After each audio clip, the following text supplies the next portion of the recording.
Cherthala DYSP ഓഫീസിലേക്കും BJP പ്രവർത്തകർ March നടത്തി. Police അതിക്രമത്തിൽ പ്രതിഷേധിച്ച് സംസ്ഥാന വ്യാപകമായി നടന്ന പ്രക്ഷോഭത്തിന്റെ ഭാഗമായാണ് ചേർത്തലയിലും മാർച്ചും ധർണയും നടത്തിയത്.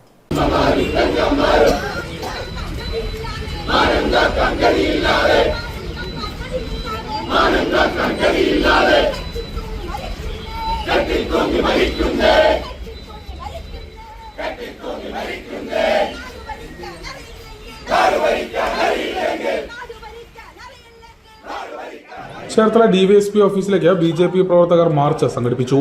പോലീസ് അതിക്രമം ആരോപിച്ച് സംസ്ഥാന വ്യാപകമായി നടന്ന പ്രതിഷേധത്തിന്റെ ഭാഗമായാണ് മാർച്ച് നടത്തിയത്. ചേർത്തല ദേവീക്ഷേത്രത്തിന് സമീപത്തു നിന്ന് ആരംഭിച്ച മാർച്ച് ഡിവൈഎസ്പി ഓഫീസിന് കുറച്ചകലെ വെച്ച പോലീസ് തടഞ്ഞു. തുടർന്ന് നടന്ന ധർണ സംസ്ഥാന സെക്രട്ടറി വേണു സുരേഷ് ഉദ്ഘാടനം ചെയ്തു.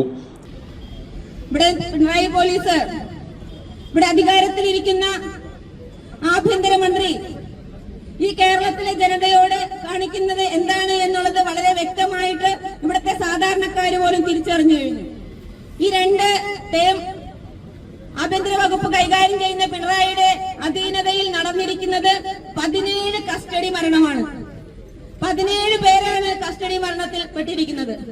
അവർക്ക് വേണ്ടി സംസാരിക്കാൻ ഇവിടുത്തെ മുഖ്യമന്ത്രിയില്ല, ആഭ്യന്തര വകുപ്പില്ല. ഇന്നലെ നമ്മൾ കണ്ടു, പത്രക്കാര് മീഡിയക്കാരൊക്കെ ചോദിക്കുന്നുണ്ട് മുഖ്യമന്ത്രിയോട് ഈ മരണത്തെക്കുറിച്ചും ഈ പോലീസിന്റെ അനാസ്ഥയെക്കുറിച്ചുമൊക്കെ. എന്ത് ഒരു ജനപ്രതിനിധി എന്നുള്ള ഇത്രയും കാലം മുഖ്യമന്ത്രിയായിട്ട് കേരളത്തിൽ ഇരുന്നു എന്നുള്ള ആ ഒരു ഇതുപോലും കാണിക്കാതെ വളരെ നിസ്സാരമായിട്ട് ആ പത്രമാധ്യമങ്ങളുടെ മുഖത്ത് പോലും നോക്കാതെ ഓടിപ്പോകുന്ന മുഖ്യമന്ത്രിയെ നമ്മൾ ഇന്നലെ കണ്ടു.